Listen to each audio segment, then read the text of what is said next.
The show is starting.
At the Cobweb Hotel.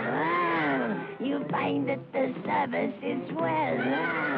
Now you needn't be shy. I won't harm a fly. Spend the night at the Cobweb Hotel. Come into my parlor, please do. In a while all your cares will be through. There'll be no rent to pay, 'cause you'll be here to stay. Spend the night at the Cobweb Hotel.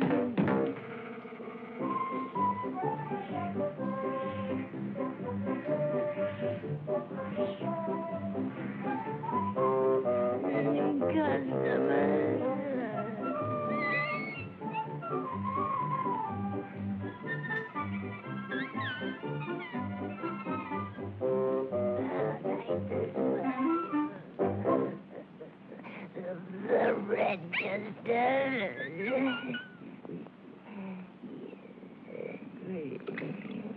You'll be very pleased.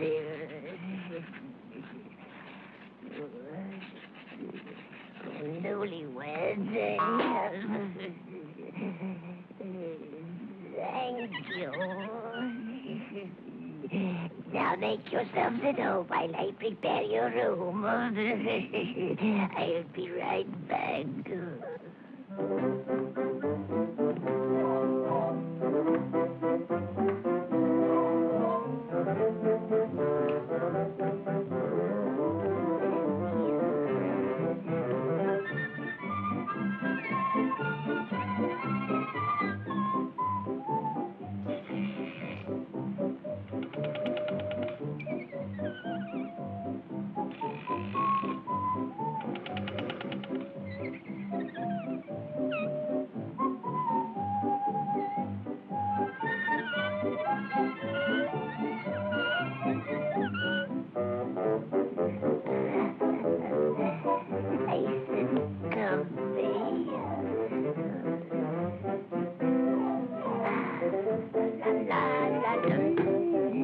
Come into my parlor, please do.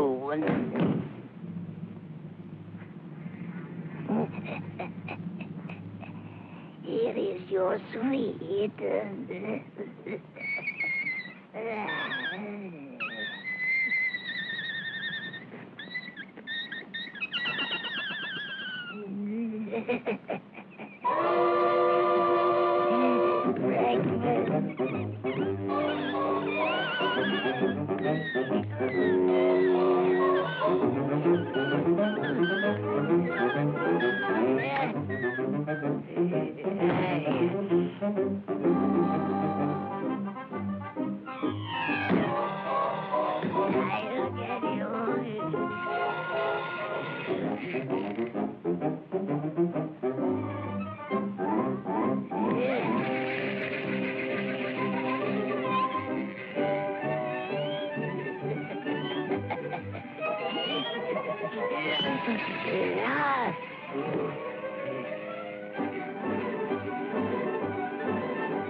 Safe, huh?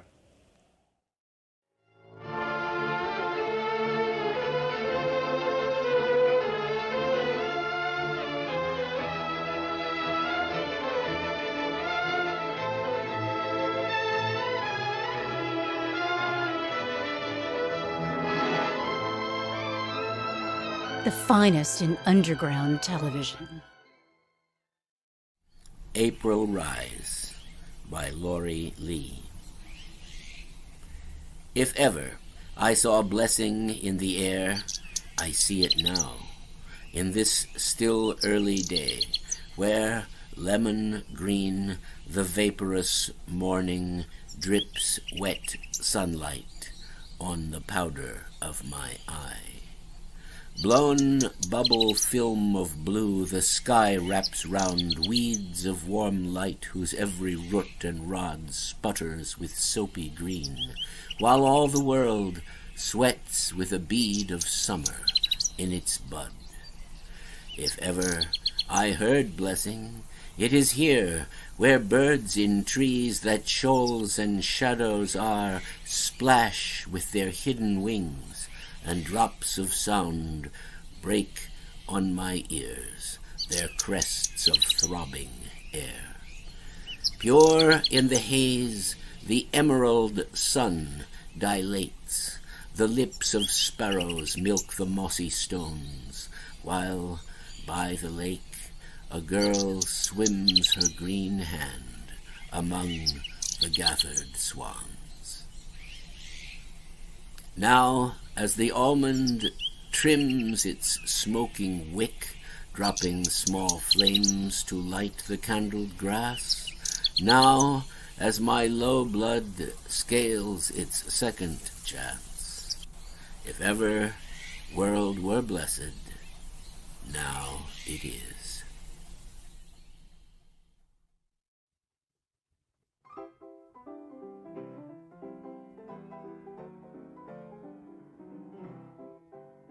Here before you is an opportunity to plumb the depths of the mysteries that confound and intrigue us. A chance to ask the big questions. Dr. Hal is not interested in questions of trivial matters or of facts that are easily gathered elsewhere.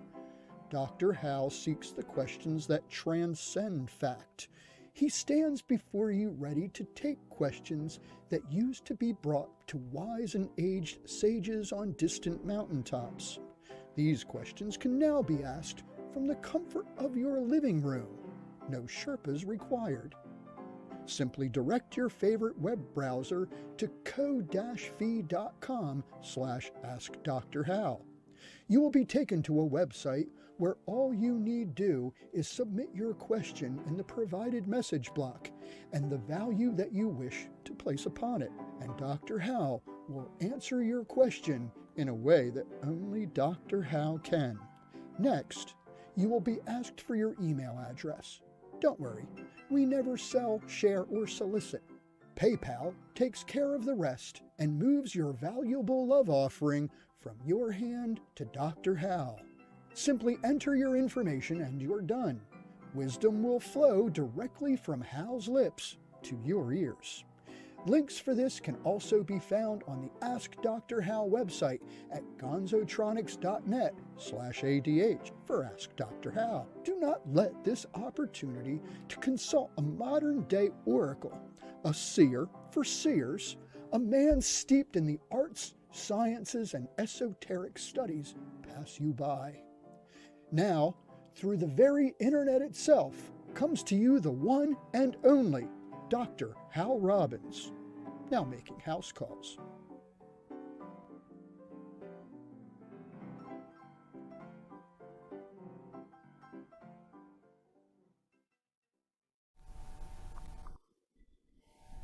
I am always amazed when it works. Let me make sure I see my microphone bouncing. Yes, I do. I think the audience can hear us. Hello, Dr. Hal. I hope they can hear us. And hail, Pontius. It's good to see you. Good to see you too. It's been a interesting month, and we have a really good show lined up, and I'm excited to get started. So I hope everything finds you well, and that San Francisco is opening its borders back up, and life is returning more to normal out your way. Or well, we're hoping about that. I suppose the best way to get started with this show is simply to start asking a question, so I'm ready for that. I can absolutely do that, and I have one here. I do want to remind the audience that we work on questions here, so if you have a question for Dr. Hal, you can either post it in the online Twitch chat, and our stage ghost, St. Joyce, will get that question to me, or you can go to our Ko-fi website, as our little puppet friend explained to us just a few minutes ago. So, but I have our first question of the evening, and this one was emailed to me. I do believe I do have a donation here. Let me check that. Bear with me. A donation? Yes, there is a donation attached to this one. I want to say it is... There it is. It is a $20 donation from Reverend Watt D. Falk. How fine. Well, he is one of our friends we know and has been contributing before. His comment on Ko-fi was, "God damn it, internet." So apparently it did not go terribly well, but he emailed me his question, so I have it right here. And well, something can always go wrong. Remember, we're taking questions essentially through the show, as Professor just pointed out. Any way you get them to us, they will get onto the show. So email them, Ko-fi, just attach some money for Dr. Hal. Dear Dr. Hal, For over 10 years, I drove around the states and provinces, often bringing my fiddle to amateur singing and playing circles. At one of my last pre-plague first-time visits to a meeting of over a dozen musicians, I witnessed something I'd never encountered before.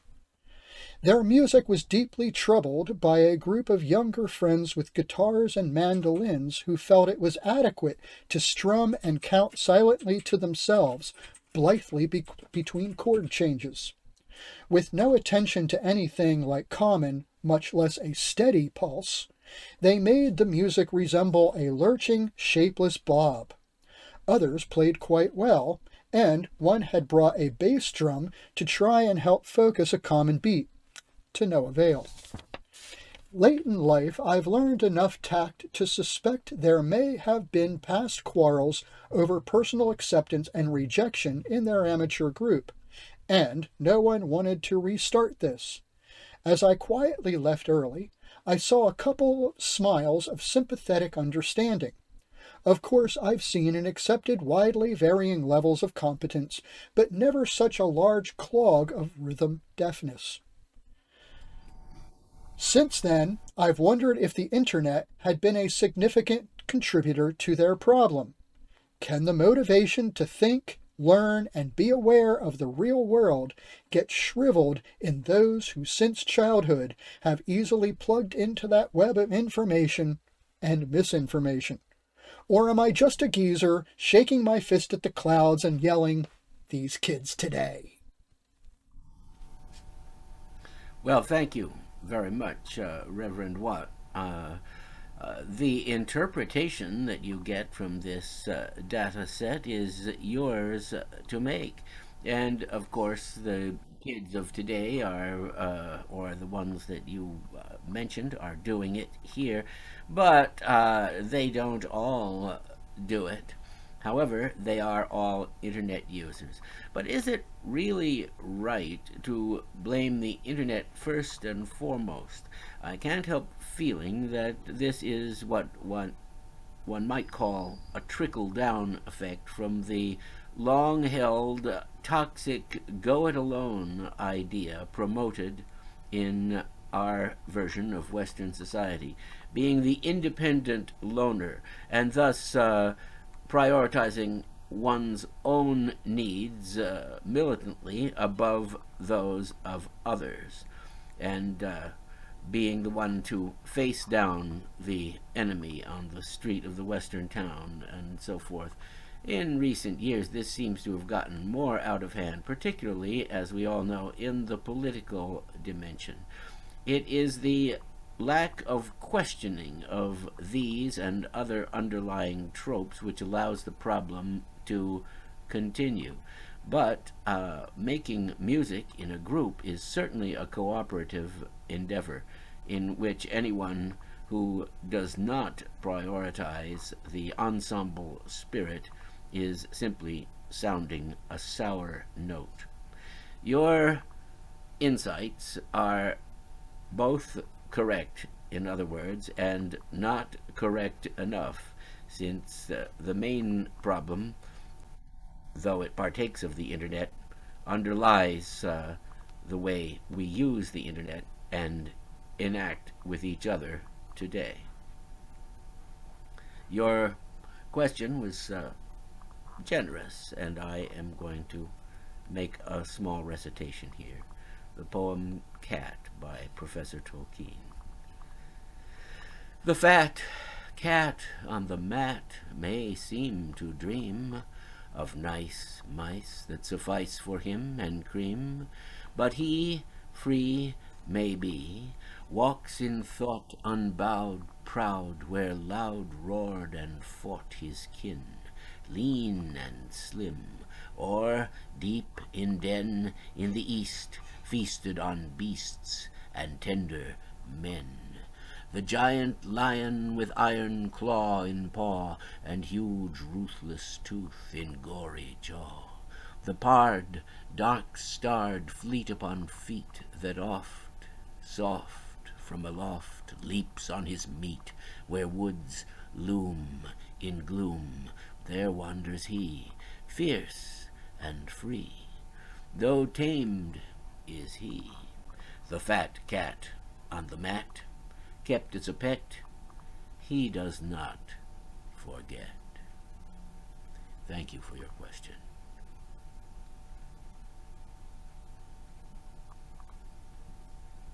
Dr. Hal, we have a question here from simply a Ko-fi supporter. It is a $7.77 question, a very fortuitous number. Yes, numerically. It says, do you have a possible non-mathematical solution to the three-body problem in physics? The short answer for this is no. I do not have this particular answer that many have been searching for. Of course, the recent Chinese science fiction novel on the topic, was that called the three-body problem? I did read it and found it an interesting explication of how an entire biota and alien race might be particularly and intimately dependent upon it. But this is one of those things which may seem as if it does not admit of a solution. However, even these long and seemingly intractable problems, like Fermat's last theorem, eventually do find some sort of answer. And I am convinced that those who are tracking it, and far wiser than I, will eventually reach an equilibrium in the force, in the shape of an answer.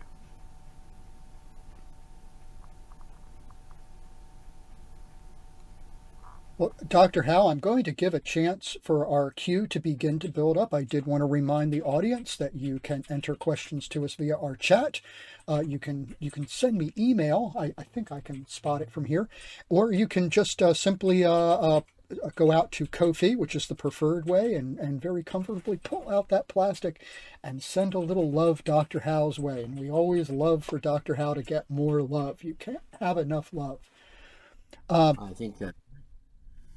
So, but anyway, I do have a pressure point this month, and it's a little bit about bees, although the bees are very cold right now in Delaware.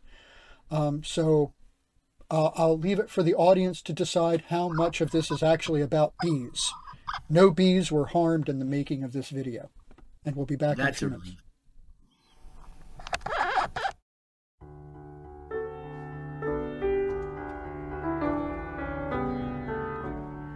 We have had a typical mid-Atlantic winter with our usual wild weather fluctuations. This is March after all, and our most unpredictable weather happens this month. Opening the hives in cold weather is not a good idea, since the bees are working very hard to keep the queen warm. What I can do, however, is to start an experiment. I have here an empty hive that has frames of clean wax bee cells, or comb. We have been doing some research into capturing swarms as well as dividing hives in order to set up more colonies. A swarm, by the way, is a large group of bees that includes a newly mated queen and breaks off from an existing hive to create a new colony. One of the things that we've come across other beekeepers using to attract a swarm is a very simple lemongrass essential oil.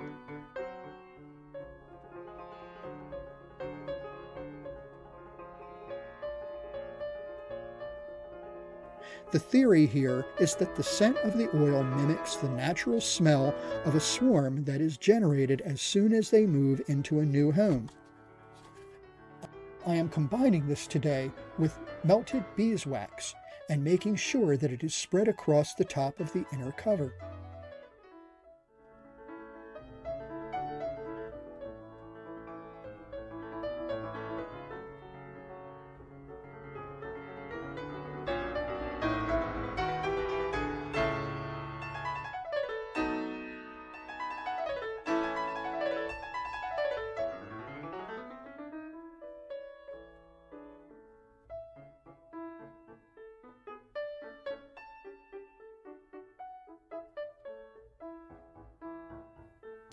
I have also taken a pill bottle, cut holes in the lid, filled it with cotton, and have saturated the cotton with lemongrass oil.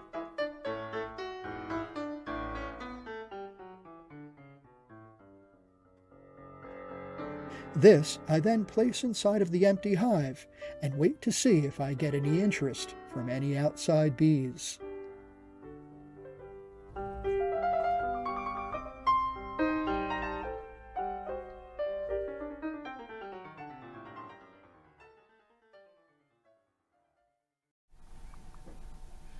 Well, I'm glad the bees are resting, if dormant. I'm anxious to see their return, as I'm sure you are.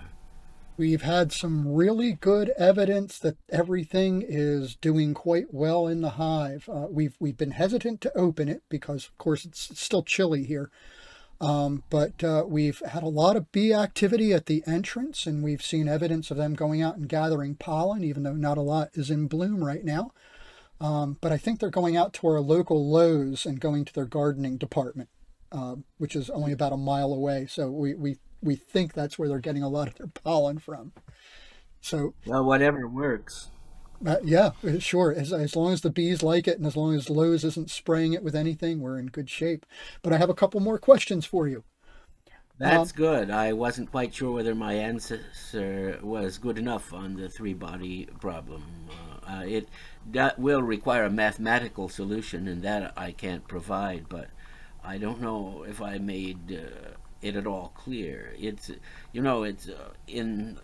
as long as there are three bodies and their motion is being plotted, it gets into orbital dynamics as well as quantum physics, the movement of the great and the small. I did enjoy the science fiction novel, however, which I must recommend, with that title, the first of a trilogy. Did you happen to read it? I have not had the pleasure as yet. It's pretty good. But let's go on, I guess. Although I have heard nothing but kind and excited words about it, so I think that recommendation is well founded. Mm-hmm. Well, I have a question here from Reverend Xenofact, and the question reads. Oh no, I'm sorry, I take that back. Freighter Yang Chanosaurus. I just read Mr. Xenofact's. Interesting. This is added a Yang Chanosaurus to my collection of prehistoric effigies. Yang Chanosaurus. And that is a $13 question.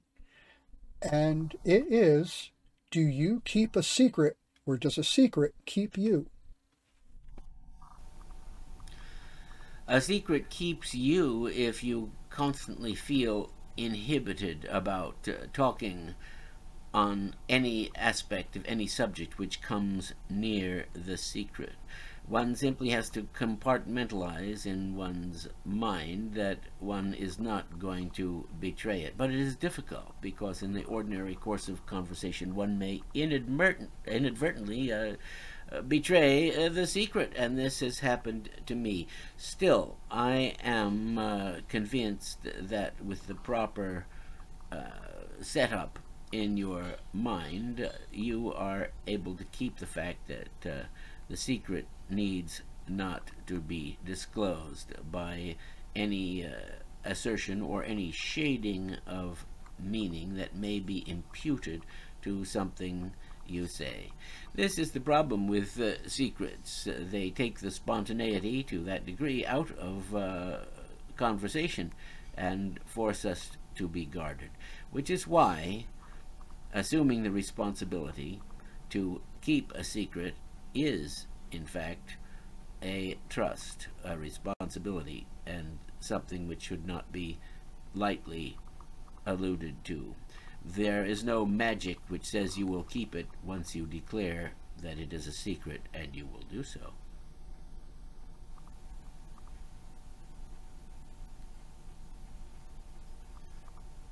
I have a question here from It's an interesting question from a very interesting person. There was no money accompanying it, but we do have a couple of folks that have just out of the goodness of their heart sent you a love offering with no questions. So we will. They're essentially sponsoring this question, as we used to say in the days of the live show. And well, one of those folks who just sent in just a nice little amount of money for you was Dr. Billy, and he sent in $12. So I'm going to honor Dr. Billy, with this very special question from a subgenius by the name of Orton K. Nenslow. Oh, we know him, Master Control Programming. He's one of my... And the Master of Nensletic Sciences. I will go on record as saying he is one of my favorite people in out of subgenius lore. He's an interesting character, and I was very happy to get this question from him. So it's worth reading it on the air. But he says, I have a two-part question you can answer on your show. It is this: where does the air inside a pumpkin come from? And does it differ significantly from the air outside the pumpkin? Thank you in advance for addressing this issue. Well, that is an interesting question. As far as I know, the air inside a pumpkin is roughly equivalent to the air outside the pumpkin, but the pumpkin is a semi-closed system. There is wax on the outside. The wax cuticle generally keeps the air from coming in, but then, like all plants, pumpkins respire. They have stomata, where these are respiratory air sacs. And how is the air admitted? By expansion and contraction of guard cells that are there where the stomata are to be found. So inside a pumpkin, it has been estimated, I believe, that there is 16 pounds of air pressure, which is compatible with the air on the surface of the Earth. But what about the composition of the air? This is difficult to know if you're not inside a pumpkin, or inside maybe even Jack Sprat's wife from the nursery tale. You may remember that he put her in a pumpkin shell, assuming that it was a large enough one, and there he kept her very well. So the rhyme says. So the amount of oxygen is less than in the surrounding atmosphere, and the amount of nitrogen a little more. And this is what we should expect from being inside a plant. If you were inside the pumpkin, like Jack Sprat's wife, and all windows and doors were closed, you would still be able to breathe. But this is regulated by pumpkins, squashes, and other such plants who form a cavity during a phase of the growth. So through the stomata, and also through lenticles, which are small extrusions of respiratory tissue among plant stems, also present in the shell of a pumpkin, this internal air is regulated, while harmful things that could be carried on the air are excluded. Just in time for Halloween. You know, I've noticed something about my own answers tonight. It seems that I'm sort of giving political answers which touch on both sides of a question, but the answer may not be so neatly ascertainable. Still, I have said and will stand by the fact that the air inside a pumpkin is the same pressure as the air outside, and that it is regulated through lenticles and the stomata of the plant's respiratory breathing system.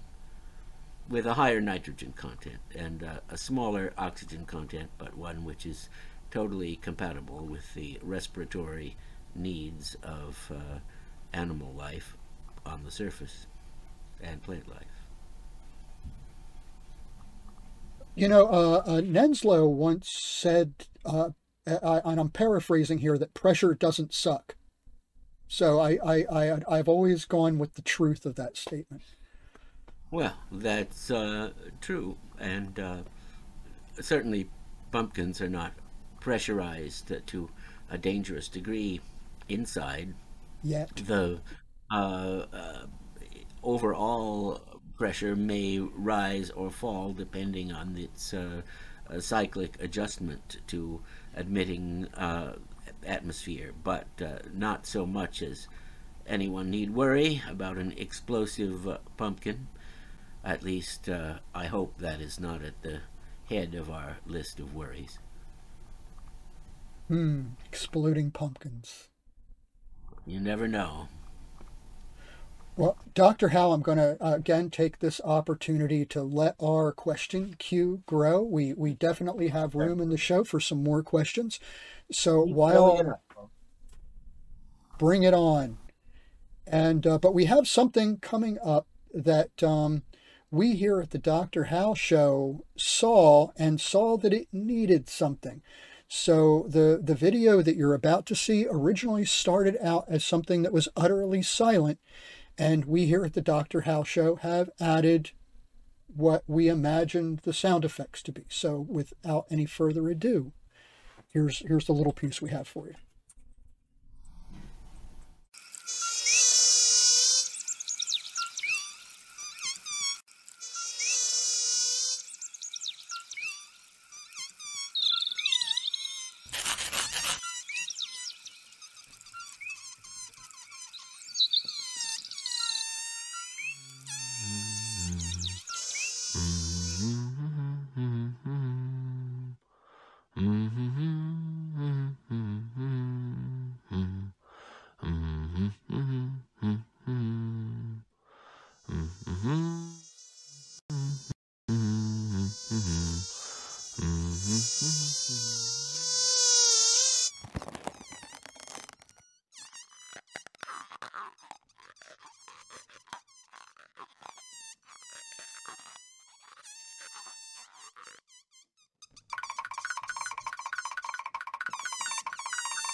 Good Lord.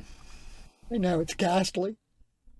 Yes, it is. The eternal enemy of mankind, the mosquito, which is, of course, a form of fly.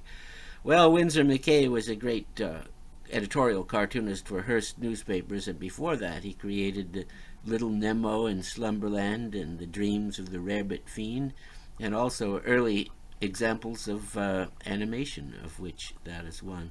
Many people have seen his Gertie the Dinosaur, I think even today, but there are others.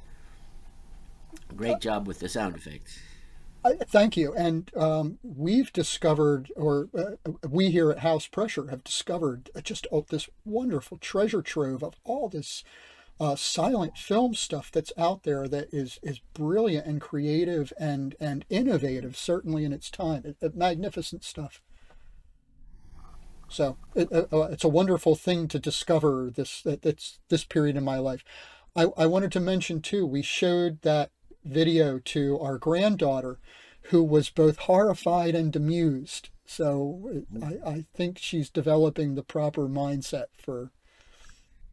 Well, if it passes muster with the rising generation, how can one object to it?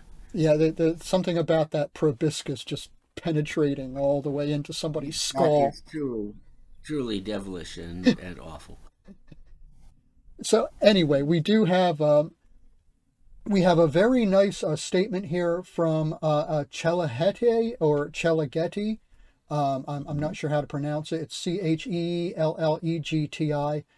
But it says, no question tonight, but are not all things a question? So that has a question mark. So that is a question. Just thank you from an observer, and it's for $25. Oh, good Lord. Well, we must make a stab at answering it. Certainly, all things present a potential question.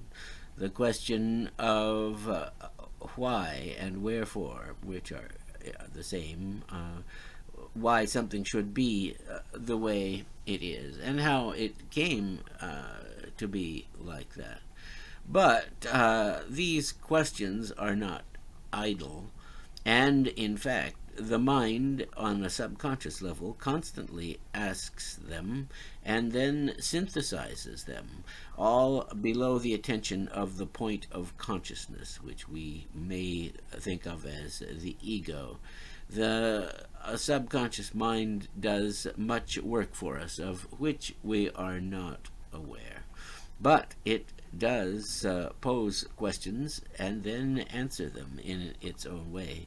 And if we can silence the chatter of the point of consciousness, these answers may effortlessly float up to us when we are thinking of something else. Never on the direct point, because there the conscious mind is operating. But there is a greater reservoir of potential answers and understanding, which one may always call upon. As a member of the Church of the Subgenius, I often feel that we might say we are subgenius in that we are underneath the protection and purview of our own genius or spirit. Genius in the sense of the genie that comes out of the fabled lamp of Aladdin. That is to say, in symbolic form, this airish spirit is, in fact, the special wiring of the brain, also responsible for the reports of the voice of God and for sinister voices calling out of whirlwinds for the destruction of the individual. Let's see, $25. So here is one about the little people, since it is St. Patrick's Day. Up the airy mountain, down the rushy glen, we dare not go a-hunting for fear of little men. Wee folk, good folk, trooping all together, green jacket, red cap, and white owl feather. Down along the rocky shore some make their home. They live on crispy pancakes of yellow tide foam, some in the reeds of the black mountain lake, with frogs for their watchdogs, all night awake. High on the hillside their old king sits. He's grown so old and grey he's nigh lost his wits. With a bridge of white mist Columbkill he crosses on his stately journeys from Slave Lake to Ross's, or goin' up with music on cold starry nights to sup with the queen of the gay northern lights. They stole little Bridget these 7 years long. When she came down again, her friends were all gone. They took her lightly back between the night and morrow. They thought that she was fast asleep, but she was dead with sorrow. They have kept her ever since, deep within the lakes, on a bed of flagged leaves, watchin' till she wakes. Up the rocky hillside, through the mountains there, they have planted thorn trees for pleasure everywhere. Is any man so daring as dig one up in spite? He shall find the thornies set in his bed at night. Up the airy mountain, down the rushy glen, we dare not go a-huntin' for fear of little men. Wee folk, good folk, trooping all together, green jacket, red cap, and white owl feather. That poem was by William Allingham, an interesting poet. I believe it is his most well-known work today. Beautiful. We have a $6 question from Radical Rob. All righty. And let me enlarge it here.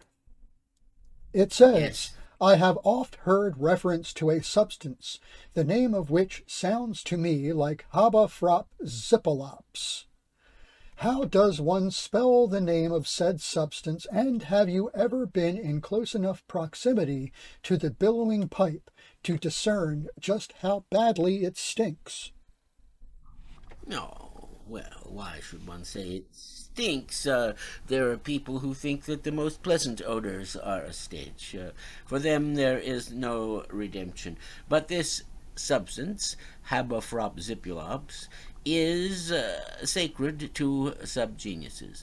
It is spelled Habafropzippulops, but we generally refer to it as frop. In recent years, by metaphor, this name has been transferred to marijuana, as in I was smoking frop and I didn't see the stop sign, let alone the policeman. But, of course, the actual Habafrop zipulops is described in the Book of the Subgenius and in Revelation X, the Bob Apocryphon, as a certain substance which only grows on the droppings of specialized Tibetan holy men, somewhat similar to the Mariposa luminosa plant, which according to some tradition, can inculcate werewolfism in those who are not normally genetically or biologically programmed to be a lycanthrope.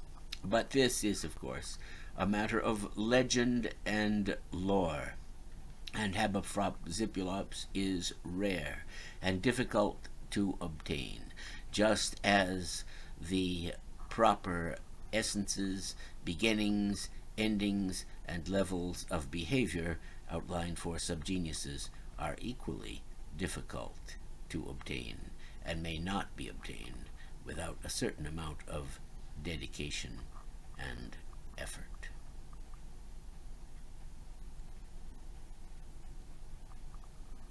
That was informative.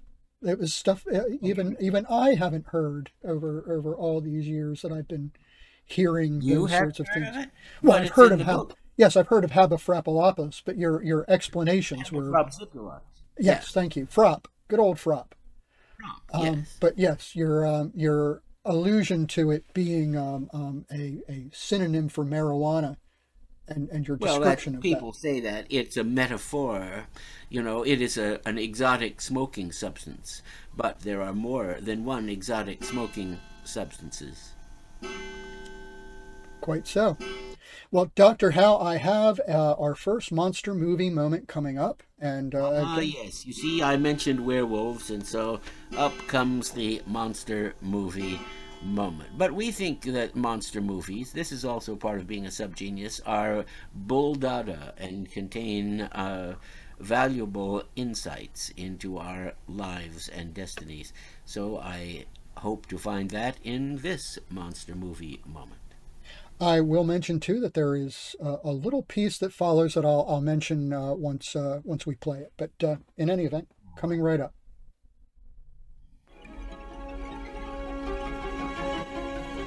A Venusian monster in a cave, which has been brought to Earth by Lee Van Cleef, now is investigated by Beverly Garland. She doesn't know that the monster's nippers are disquietingly near. But she's determined to see the creature. I don't know whether to give you a chance or not. I've got a rifle over here, but I'm not going to use it. Come on! Yes, your wife has the rifle. She's planning to use it on the Venusian interloper.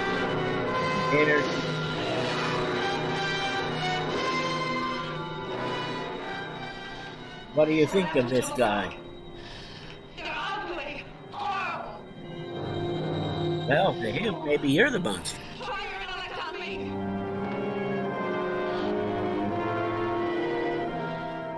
You think you're gonna make a slave of the world? I'll see you in hell first. But bullets don't seem to have any effect, as always.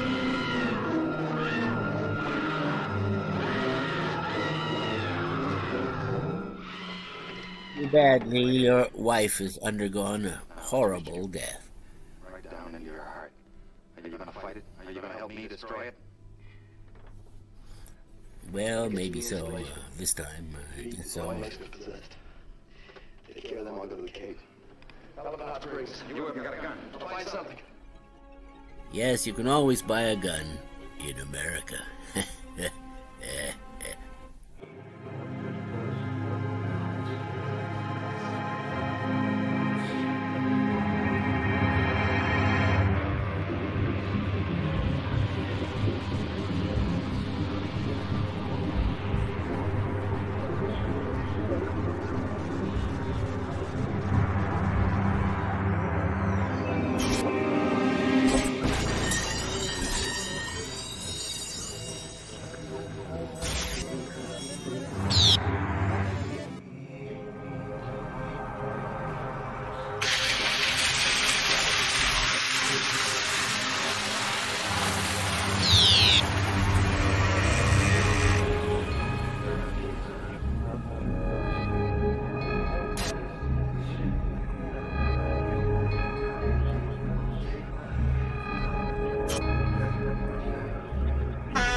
Well, that was most intriguing.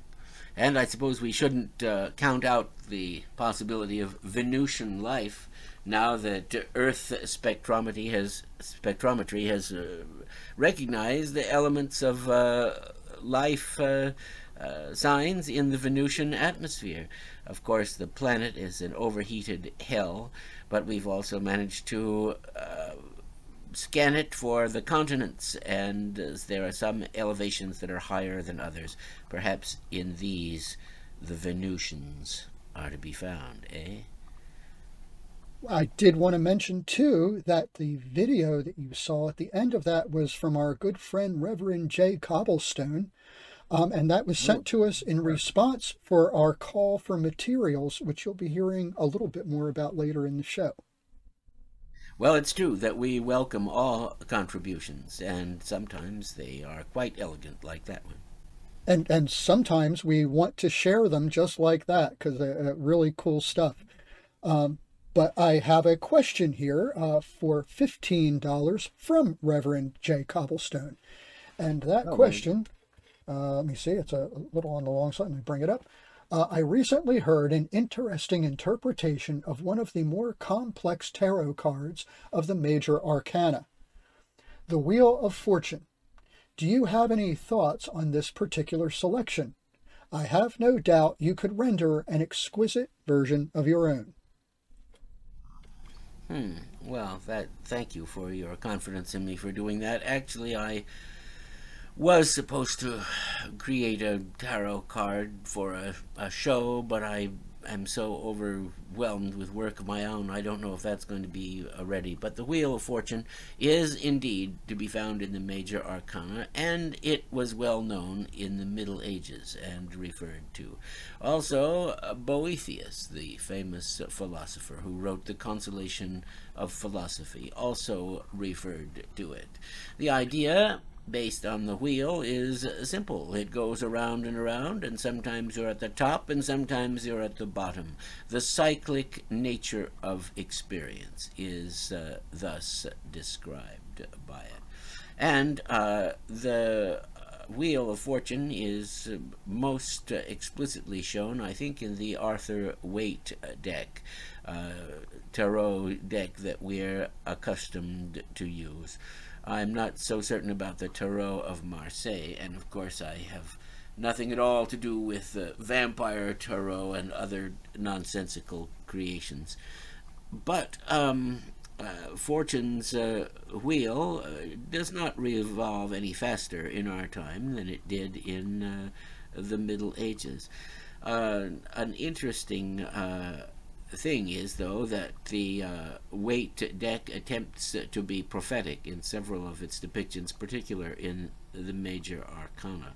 Most interesting in that regard is the Death card, where Death in black armor rides a spectral horse.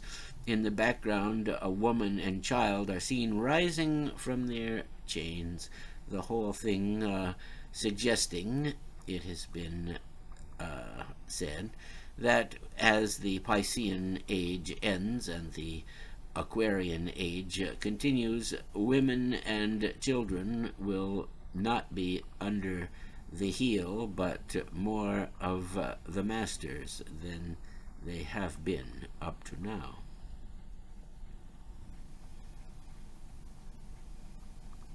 You caught me going through my deck here to see if I could find the death card to show folks what you were talking about. But it's you have the Waite deck there? Which deck do you have? And don't you have the major arcana together? No, they're shuffled. Oh, well, everything understandable. They should be shuffled if you're doing a tarot reading, of course. I haven't done a tarot reading probably in 30 years. They're interesting to perform, aren't they? Don't you find it so?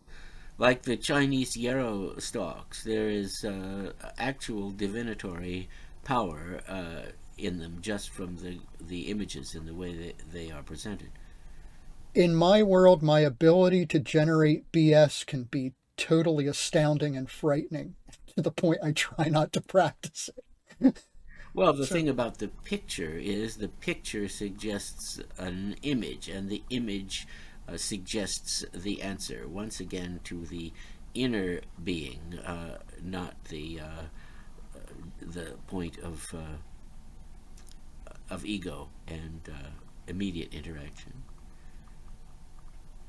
It's the cold reading thing that I was actually really good at doing cold readings, and so you could sort of base what you were saying on the reactions of the person in front of you. So I was not a true tarot card reader. I was a true BSer. But I could... Well, you never know, though, how you are motivated, even as you search for answers to supply the immediate need. So, absolutely true. I have a question here. It is a $25 question from Dr. Penny. And great. The question is, why does Bob give out so many free haircuts to the bums on Skid Row if he has so much slack?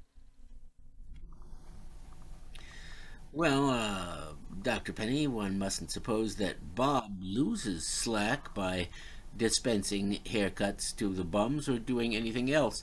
In fact, Bob manifests, absorbs, and radiates slack simultaneously.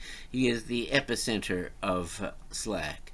Why Bob chooses to give haircuts to the bums on Skid Row has often been the subject of speculation. But why couldn't they get slack from this procedure too?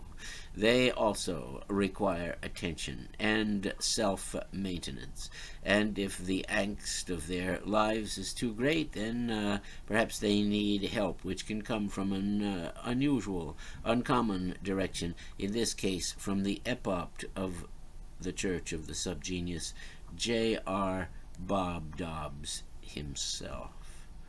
Now, thank you for the generosity of your question. I mentioned William Allingham. Here is a small but quite interesting poem, also by him. 4 ducks on a pond, the grass verge beyond, a blue sky of spring, white clouds on the wing. What a little thing to remember for years, to remember with tears. Thank you for your question. Dr. Hal, I would like to take this opportunity. We had a couple of birthdays this month, so I'd like to make a quick birthday greeting to our friend Kim, Tom, and Sharon, who are... Happy birthday to you. Yes. So happy birthday to all of you, and many happy returns.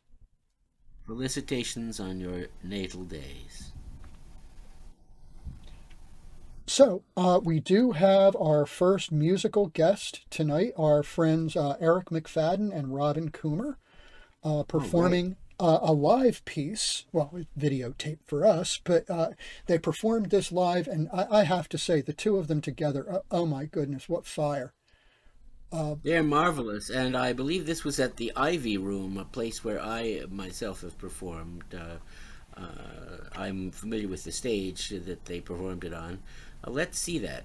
I would love to see that. I've become a really big fan of Robin's. She's very impressive. But in any event, here it is. You can all enjoy it.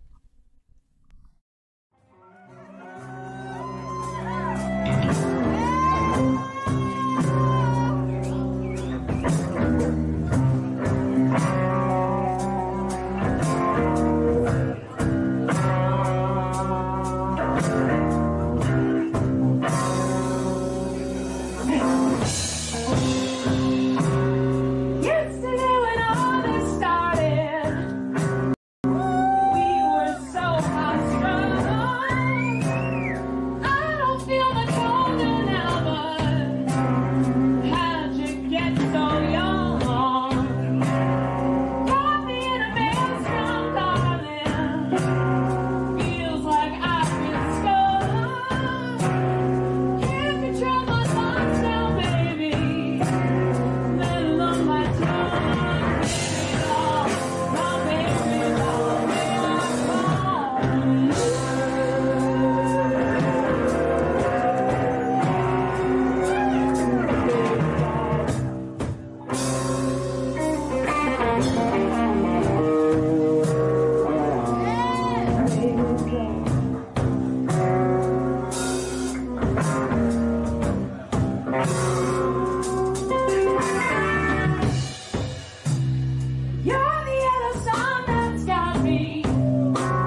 you in my ear.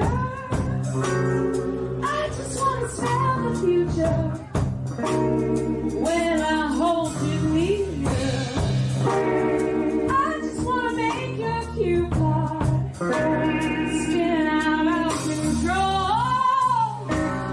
I just want to probe you down into your very soul.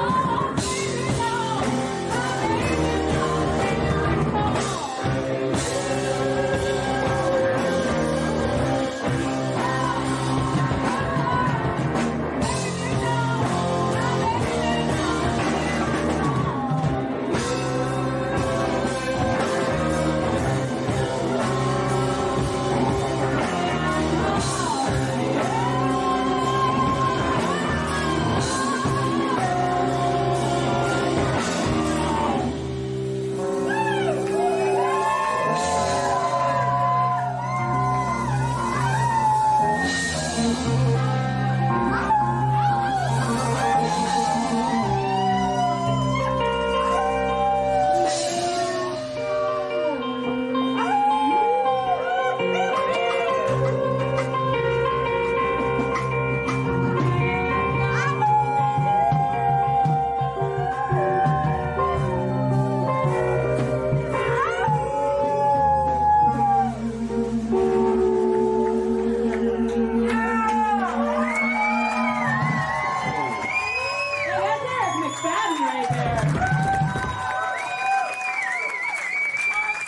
Well, fuck me with the chainsaw and call me sorry. This is Robin Coomer, all the vocals.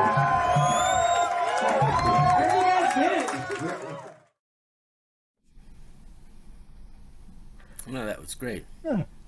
Breathtaking. I have a $6 question here for you. Oh, before I do that, let me remind the audience, this is the Ask Dr. Hal show, and without the ask, Dr. Hal can't do the thing that he does. So, audience, we have room in the show for more questions. Please feel free to drop them into the chat or into our Ko-fi site. We'll be happy to get them on the air tonight. But I have a $6 question. This is from a Ko-fi supporter, no name attached to it, but it is a good question nonetheless. What is the secret of the image in its abstract artistic sense?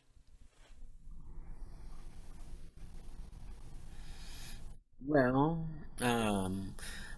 one should be free to interpret an image and to look at an image.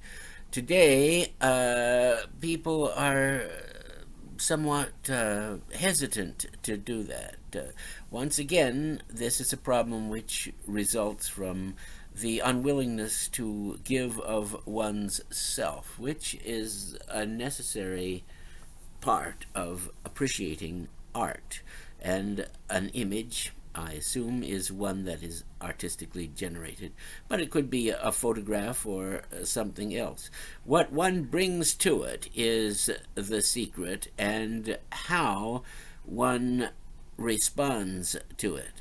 Though those who complain about how they are triggered by it or whatever should probably be engaged in some other enterprise. Without making yourself open to the appreciation and understanding of an image, one can never receive that in full measure, because an image can be not only a document or a symbol, but it can be a visual metaphor for something else, as in the political cartoon and in famous paintings like Goya's Los Caprichos and other artistic sequences too numerous to mention. But the image in itself lies latent for interpretation, its power not immediately apparent, but always present and always ready to give more power than it may be reckoned to have by a casual inspection or careless apprehension.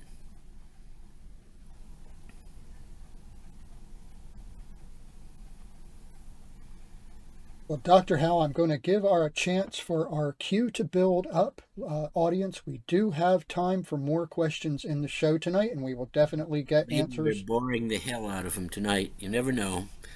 You never know, but we'll try to make it good. So keep putting questions in that hopper. Hal, as long as I'm entertained, I'll keep doing this. You know, I don't. It's you know, the audience is secondary. I'm the one having fun. So. Well, we can hash it all out in the chat room after the show if there's anyone dedicated enough to go through the entire thing and join us there. In the meantime, I'm certain I can stand the push of your good questions. Well, I have our second monster movie moment coming up. So I'm going to go ahead and hit play on that, and we will give an opportunity for the question queue to grow a little larger. So audience, please get those questions into the good doctor.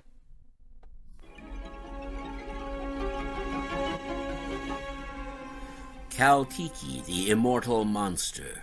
These are the offspring of Kaltiki, looking for food, but in the refrigerator there is nothing. And outside, a domestic dispute is interrupted by the need to check on these amorphous blobs and the goings-on in the pantry. Sometimes it is best to let sleeping monster blobs lie. Unfortunately, one's demise at their blobby hands is never pleasant. One may either faint or watch in all its grisly, disgusting display. There seems to be only one thing to do, and that is to run up the stairs in the negligee while the monster blobs come nosing afterwards. And there is the question of childcare. How does one deal with one's own offspring when the sons of Kaltiki are coming up the stairs? An unpleasant sight at best. The open window seems like the only avenue of escape, especially with the loathsome blobs bursting through the door. This is no time to palaver with the authorities. One must go straight to the source of the problem. Although now you have not only a problem when you've got the cops, but you've got a problem and cops. Meanwhile, the blobs are getting restless and now moving toward the window.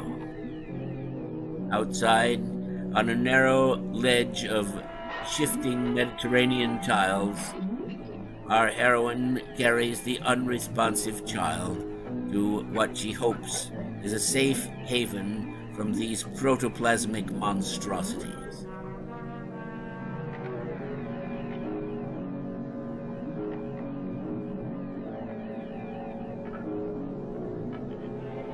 It's easy to knock these things down.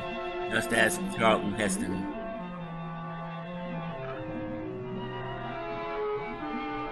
Where there's a will, there's a way, which applies to both the mother and her child and the blobs down in the garden. Just another day in dealing with monsters, or another night. Something which we all must do, eventually, sooner or later, while the monsters rampage through the living room, sliming the furniture. At least here we have reached a temporary haven.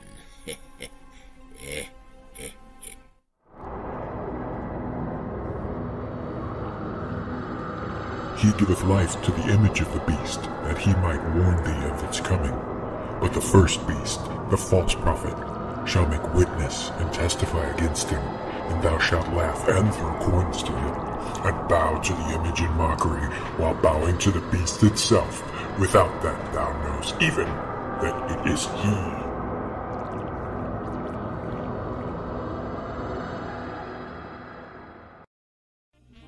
Friends, guests, and colleagues, the Ask Dr. Hal show is currently seeking open submissions from anyone with a thing they do, you know, for the entertainment of others, that they might wish to submit for consideration for inclusion on a future Ask Dr. Hal show.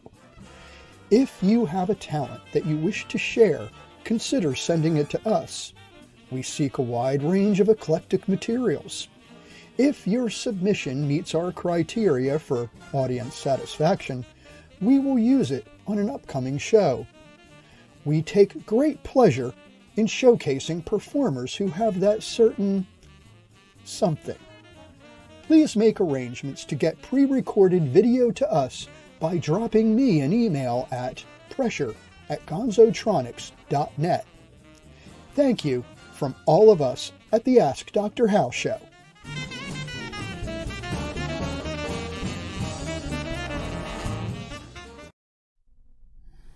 That was the Empire Jazz Orchestra we heard. Swinging. They're swinging. I love that band. They are. Yeah. Dr. Hal, I have a $5 question, and actually I have a $5 question. You mentioned Charlton Heston. Ask Charlton Heston about the tiles on the roof. What is the story there? Well, apparently you're not remembering William Wyler's Ben-Hur, when the hero of that film, Judah Ben-Hur, accidentally knocks a roof tile, which is loose, down so that it shatters on the street and frightens the horse of the Roman procurator who was riding underneath in a triumphal procession. This causes the arrest of Ben-Hur and the seizing of the house and all of the tragic elements which set the story, written by Civil War General Lew Wallace, in motion. So you know, if you've seen this movie, if you know nothing else, that these Mediterranean tiles are easily knocked down, especially perhaps if you are walking on them attempting to flee the incursion of protoplasmic blobs or other intruders. I guess the reference was a little bit too esoteric, eh? But my thought is that most subgeniuses and people who view this show are movie fans and might remember those details. It's in the novel, of course, as well as in the movie, which follows the novel faithfully. I do. Now that you've brought that to the forefront of my memory, yes, I do remember that scene. It's a matter of fact, it makes me now want to go back and rewatch that movie because it's been quite a number of years. Well, it was thought at the time to have been a Judean revolutionary attempt, an attack on Rome, so it was punished with exceptional severity. Very cool. It's in the silent version as well as the sound version of the movie. You know, I've never seen the silent version, and now that I've been kind of delving into that water, I'll try to find it and see, and we'll sit and watch it. The interesting thing is that the novel was almost written as an act of redemption by General Wallace, who apparently at one point during the war between the states did not move fast enough to answer a directive to his besieged superior officer, and was trying to redeem his name with the public. Whether or not he did, that book has been in print ever since then and has sold an enormous number of copies. Very amazing. I've not read the book, so Ben-Hur, A Tale of the Christ. I wonder why you haven't read it. Yeah, I don't know. The title may have something to do with it. The title may be off-putting, but it isn't bad, and it started actually the whole historical fiction craze. Oh, yeah, that's very interesting. Well, it was a very significant book, and recently in another book called Ripples of Battle by Victor Davis Hanson, there is an analysis of the battle which caused Wallace to produce the book, and also a part about the book and its subsequent effect on the American readers. Wonderful. I believe I may have an electronic copy of it somewhere, and I will, if that's the case, Of it was Ripples of Battle or Ben-Hur? Ben-Hur. Ben-Hur. Oh, okay. Yeah. But yes, it is definitely now on my reading list, as well as my watch list. So you've given me something Well, to do it's this week. definitely an easy to watch movie. Well made. Everyone remembers the famous chariot race. It should be seen, of course, in a cinemascope screen, or you cut two of the outer horses of the team off and miss so many other details. I will definitely be revisiting those. But in any event, I do have a question here from Reverend Xenofact. It is a $15 question, and Very good. it is a question of metaphysics. Could Bob Dobbs tell a joke so bad even he wouldn't laugh? Well, not to laugh would be to violate the eternal slack which always showers toward Bob, unless perhaps he was deriving some form of slack by not laughing and by making a private joke on the act of joke telling itself. But whatever Bob does deliberately to achieve slack is also, so we hear, supported by what Bob inadvertently does, which invariably produces the condition of slack, since J.R. Bob Dobbs is the epopt or chosen one of the Church of the Subgenius because of his central position in the slack universe. Now, as for telling a joke, you can tell a joke with more intent than simply to achieve the blissful release of laughter. You can tell it for aggressive reasons. And you may remember in the song He's Bob that I wrote, I suggested that it is possible Bob could tell a joke which would be so powerful it would cause the head of the listener to explode. Is that an example of overabundance of slack? It is simply the example of an unwitting person coming into full contact with the mega voltage of Dobbs' performance, appearance, and informational power, though it in itself is a metaphor. Well, did I wander too far from the answer, or is that it? I will leave it to the audience to let me know if that's the case. Joyce is monitoring it feverishly, so she'll let me know. We aim to please here on the Ask Dr. Hal show. Oh, hold on. Joyce just said something to me. What was that again? Reverend Xenofact said, "No, this is wondrous." Good. No, this is wondrous, Reverend Xenofact said. All right. We're playing the whisper game, so goodness knows what. And it was $15, you say? It was indeed $15. All right. Here is a poem by William Ernest Henley, Invictus. Out of the night which covers me, black as the pit from pole to pole, I thank whatever gods may be for my unconquerable soul. In the fell clutch of circumstance, I have not winced or cried aloud. Under the bludgeonings of chance, my head is bloody but unbowed. Beyond this place of wrath and tears looms but the horror of the shade. And yet the menace of the years finds, and still finds me, unafraid. It matters not how strait the gate, how charged with punishments the scroll, I am the master of my fate. I am the captain of my soul. And thanks for the question. Beautiful. I have a question here. Let me see. want to make sure I get everybody. We've had a couple come in that wonderful questions, but I want to make sure that I get everyone's question answered tonight. Professor Flickenlofen.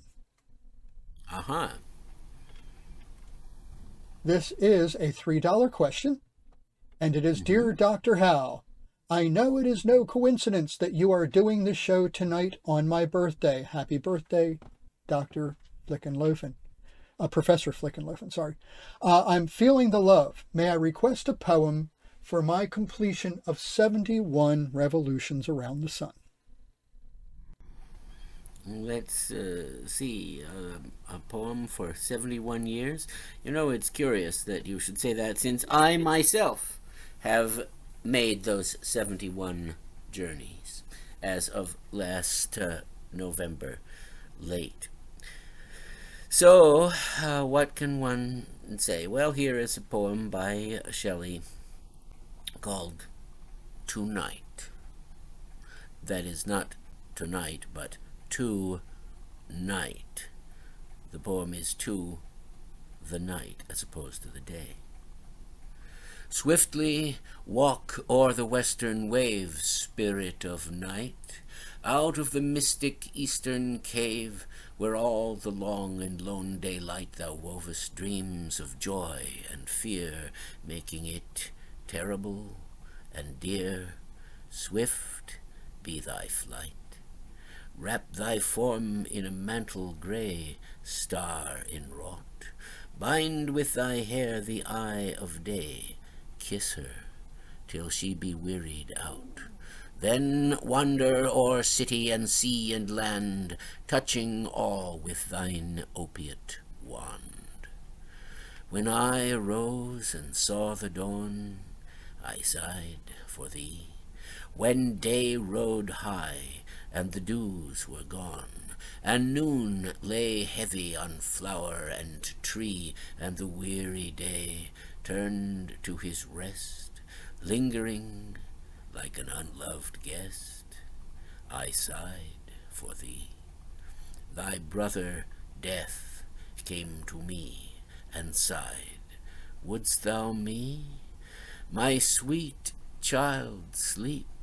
The filmy-eyed murmured like a noontide bee, Wouldst thou nestle by my side?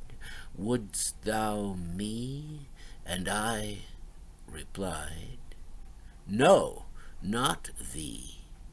Death will come when thou art dead, soon, too soon. Sleep will come when thou art fled. Of neither would I ask the boon I ask of thee, beloved night. Swift be thy approaching flight. Come soon, soon.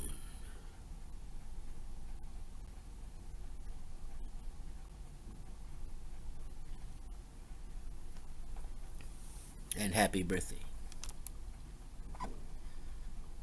We have our second musical interlude, and we have some more questions in the queue coming up.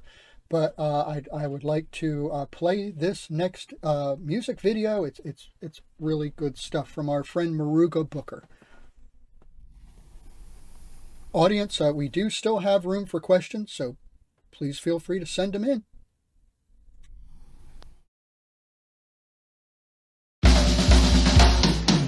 I got a rhythm, I got a beat, I got a song for dancing feet. If you need a rhythm, if you need a beat, we got a song for dancing feet.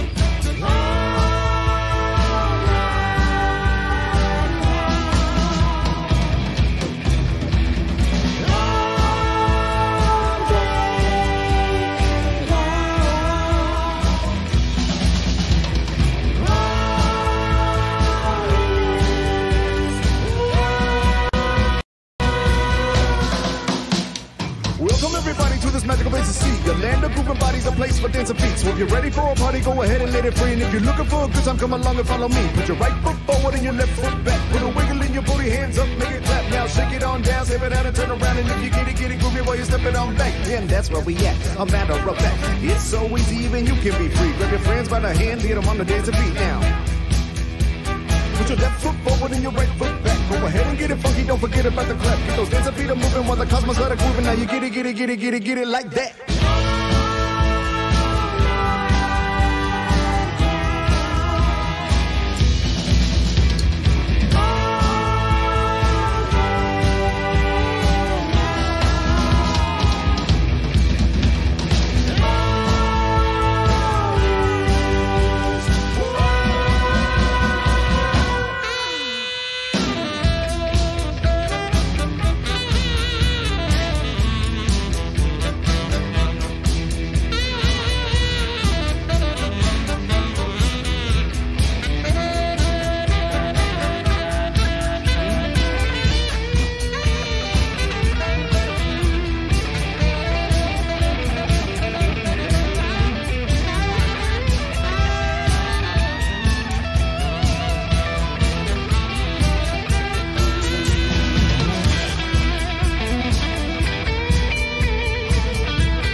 Great. And we're back. Yes. All right, well, I have a couple of questions, and I was saving a couple of rather generous donations for last. Oh, really? So I have 3 more questions here. I have one from Dr. Penny, who is one of our long-time audience members for this show and a supporter of the show. She has added an additional $5 to the kitty that she was already very generous with. But she has another question here, and it is, in the desert, before the rains arrive, where are all the frogs so comfortably hiding? A most interesting question, Dr. Penny. And I should point out that Dr. Penny is also a dedicated listener to my Radio Valencia program on Friday nights from 10 p.m. to 1 a.m. Pacific Standard Time. Although in our last show we did 5 hours, which is 2 hours extra. So desert frogs are hard to find because the frog must have water and must drink the water through its skin. Frogs do not drink water with their throats, their tongues and palates, you know. But although frogs in the desert are generally confined to permanent pools of water, and in Arizona, where I used to live, are found in mountain pools above the level of the lower desert, there are amphibious creatures which do survive the driest part of the desert, and these are not, strictly speaking, frogs, but toads, particularly the Colorado River toad. It's called Bufo alvarius. This toad, I believe, though not everybody does, was sacred to the ancient Mesoamericans for a good reason. If it is properly utilized, it can get you into a psychedelic state, since it synthesizes a psychoactive substance found in the venom glands of the back of the toad. I do not recommend it. It is a difficult procedure, and death may be an unwanted side effect. But to get off the psychedelic aspect, the toad, Bufo alvarius, estivates 60 feet underground. It digs down through the desert soil when the soil is moist, which it is when the monsoons occur in Arizona and in the Sonoran Desert. At this time, they tunnel to the surface and then are found, or used to be found, hopping on the roads, and they gather in a giant place for their sexual fulfillment and ceremonies, at which time they sing at the top of their voice. The loudness of the songs produced by these toads cannot be believed by one who has not experienced it. I tracked them down in the desert once, and it was like being right next to a jet engine. The shrilling sound that they make was extraordinary. And if I had tried to talk to someone, if there had been someone there, it would have been difficult to be heard.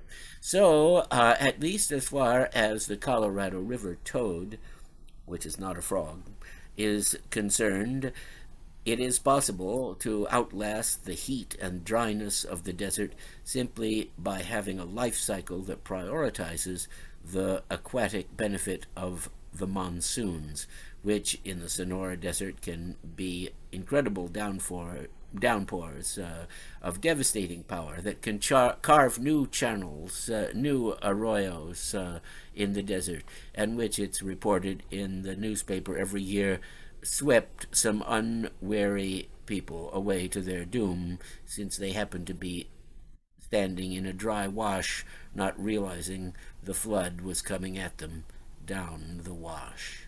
I hope this was a fairly decent answer to your interesting question. It was for me. That was pretty cool. Well, I'll add this. A number of years ago, 2 nature educators were arrested by the police for having some of these toads in their possession. These toads have been declared illegal. But if you get a fishing license in the state of Arizona, you are allowed to have 18 toads. Now, this is such a peculiar thing. I've often wondered about it, because these toads are enormous. They're almost the size of a human head. You know, what fishing can you do with them? What giant moss-headed lunker would come after that that bait? But there you have it. The educators who were arrested and detained by the police were no longer able to educate children about nature, and their names were Bob and Connie. Department of Coincidences. Not Bob and Connie Dobbs, but their names were Bob and Connie. It all counts. Yes. I have a question here from Die6Die, and it is a $23 question. 23 skidoo. Oh, right. That was the number on the door in How a Mosquito Operates. That was the apartment Yes, I number. saw that 23 there. So, let me expand this. How in these times of great dexterity are we to ignore the foolishness of the shambling humans and their war things, and their takes on reality? Do you have handy pointers on being unconnected and oblivious of their distracting silliness? One can be unconnected. One can be oblivious. But then the ramifications of their silliness may reach out and come to you. And so, as much as one would like to, what one's fellow humans do is always of pressing concern to subgeniuses as much as anyone else, especially in these apocalyptic times. Yes, one may shake one's head ruefully at the blunders of what Mark Twain called the damned human race, but then one cannot step aside from shouldering a little bit of the responsibility, as one is such a being one's self. It is best at all times to approach those who are in error not with hostility, but with the belief that they will be satisfied with the better answer if you can present it to them in a palatable form. And as weak as this may seem, it must be remembered that the Church of the Subgenius is trying to educate those who need its philosophy. These, by the way, are not everybody on Earth. We're only trying to get the subgeniuses. But the way that works is, if you are responsive, you probably are a subgenius, and thus we have simply managed to pull you into the fold. Your question was interesting, and your donation was generous, and as a tribute to the apocalyptic world in which we find ourselves trembling on the cusp, here's a poem by Archibald MacLeish called The End of the World. Quite unexpectedly, as Vassereau, the armless ambidextrian, was lighting a match between his great and second toe, and Ralph the lion was engaged in coughing, I seem to have lost the track of that one. In waltz time, swinging Jocko by the thumb, quite unexpectedly, the top blew off, and there overhead, arched over those hundreds of white faces, those dazed eyes, there amid the starless dark, the poise, the hover, there spreading vast wings across the cancelled skies, quite unexpectedly stood out the black pall of nothing, nothing, nothing, nothing at all. Sorry about my fumbling there. I couldn't remember the line for a moment. Anyway, that's my answer, and I hope it is satisfactory. Al, for someone who can pull those things out of memory, I don't think you ever need to apologize. It's a Each opportunity, each time you say a poem is an opportunity to convey it, to do it right. So this wasn't it for me, but there will be a future opportunity. Doing this show is the same way. Getting through a show without, like having microphones shut down or the system reboot or that is part of the challenge, and I hope the audience feels equally sanguine about it. It's there's this beard was darker when we started this almost 2 years ago, so there's been some harrowing moments. Honorably bleached. So let's go on to the next one. We have let me go back here to our page, and now I saved this question for last because I do not believe that Reverend Bitwise Bite Foolish is alone in this, especially in the way they describe it. So I think there will be many people who will be interested in your answer, and it's a $30 question. Holy and guacamole. I hope you have another poem. Oh well, we always do. All right, very good. Here's the question. Cannabis has been a useful crutch to deal with the boredom and stress of the pandemic. But lately, I've felt like it's been getting on top of me. What advice can you give on the skillful, slackful use of marijuana to support creativity and not suppress it? Most interesting. Well, I use it myself in support of my own soi-disant creativity. And when I'm making art, when I'm drawing, or when I'm painting, I use it. But I don't smoke it and then begin the project. I begin the project, and then sometime into it, I then use the cannabinoids. The reason is that anything having to do with measuring or calculating is not well assisted by the use of this quasi-entheogenic substance. But once you are past that point and you can get involved in what you're doing in the surface or so, then it is of great use. And my advice is always, in the case of this and other augmentations of consciousness, not to direct yourself inward but outward, to experience the world, to experience textures, experiences, and sensations. This is something which the marijuana will resound to you and resonate from. But if you're lying in the dark, going over your own internal tropes, you will have less success along that line.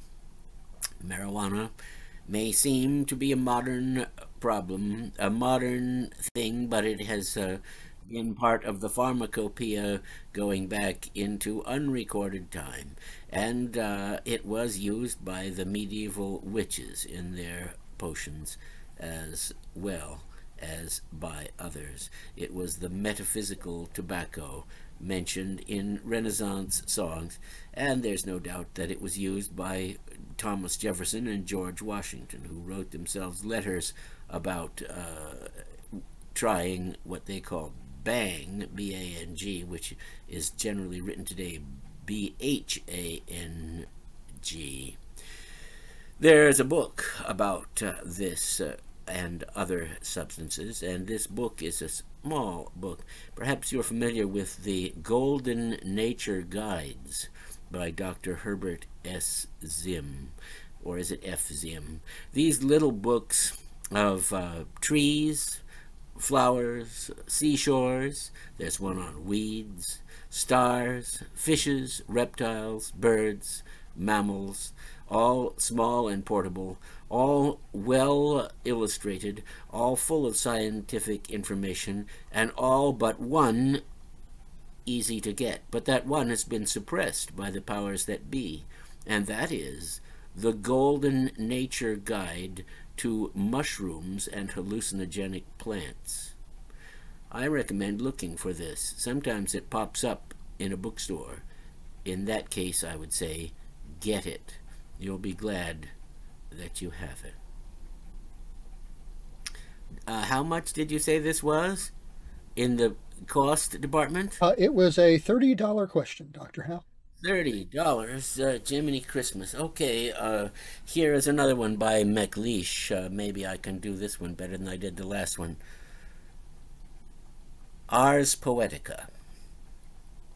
A poem should be palpable and mute as a globed fruit, dumb as old medallions to the thumb, as silent as the sleeve-worn stone of casement windows where the moss has grown.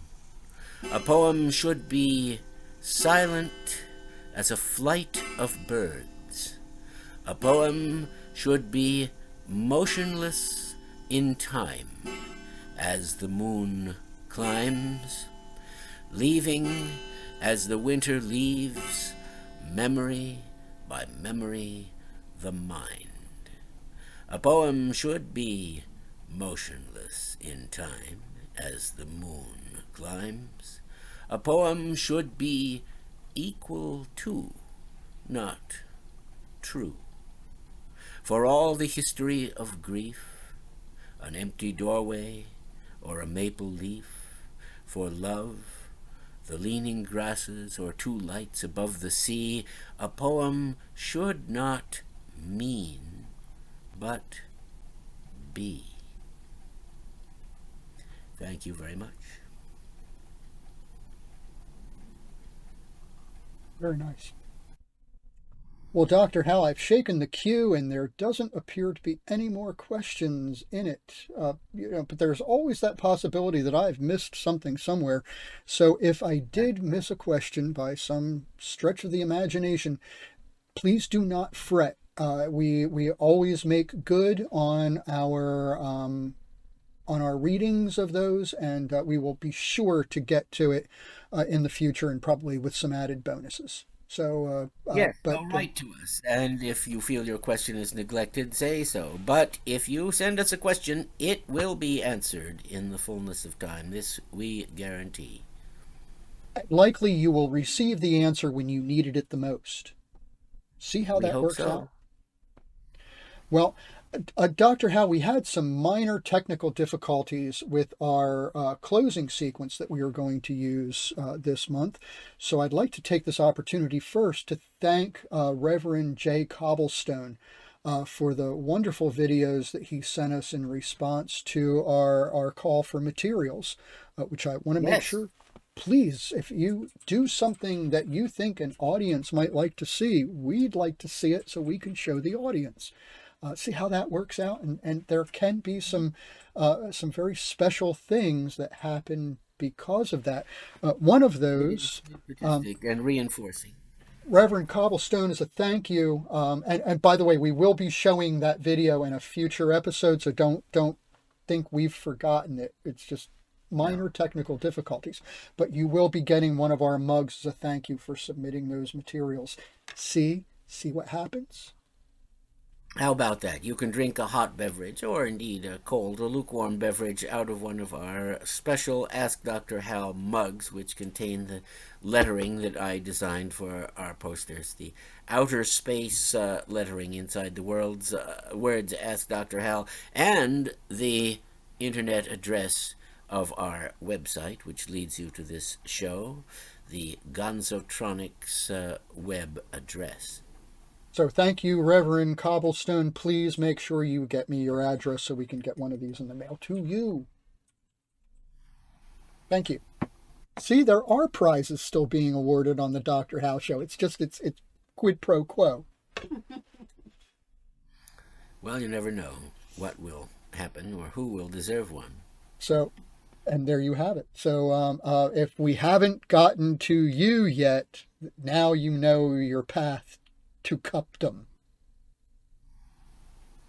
And remember, a cup is a symbol of good fortune. Indeed. And will bring fortune to you, it is to be hoped. We'd also like to thank Eric McFadden and Robin Coomer for their music video. They're magnificent. Maruga Booker and his band, equally magnificent. It was beautiful animation. It was very clever and cute. And everyone else. And Dr. Hal, thank you very much for your time on the show as well. So it wouldn't be the Dr. Hal show without Dr. Hal. It would certainly be something, but not necessarily that. Yeah. But in any event, Dr. Hal, if you are ready, we're going to go ahead and do the closing recitation. Very well. So, over to you.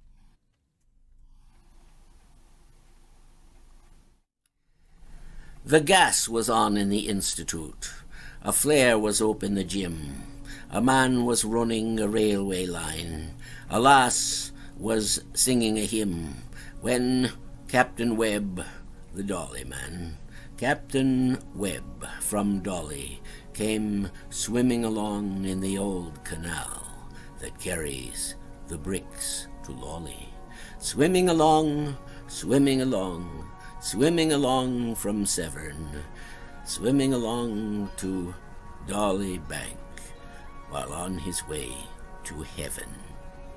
The sun was low on the railway line and over the bricks and stacks, and in at the upstairs windows of the Dolly houses' backs, when we saw the ghost of Captain Webb, Webb in a water sheeting, come dripping along in a bathing dress to the Saturday evening meeting.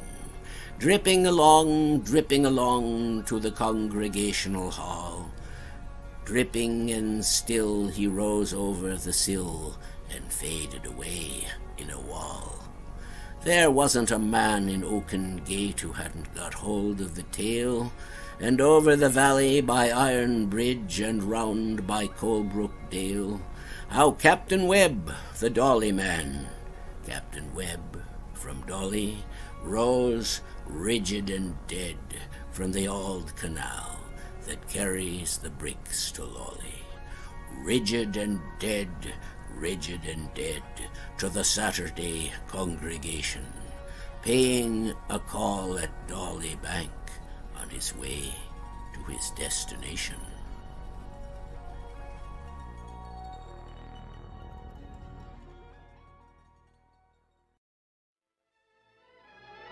Thank you for joining us this evening. Please join us at our after-show video chat. For more information, go to gonzotronics.net/ADH for Ask Dr. Hal.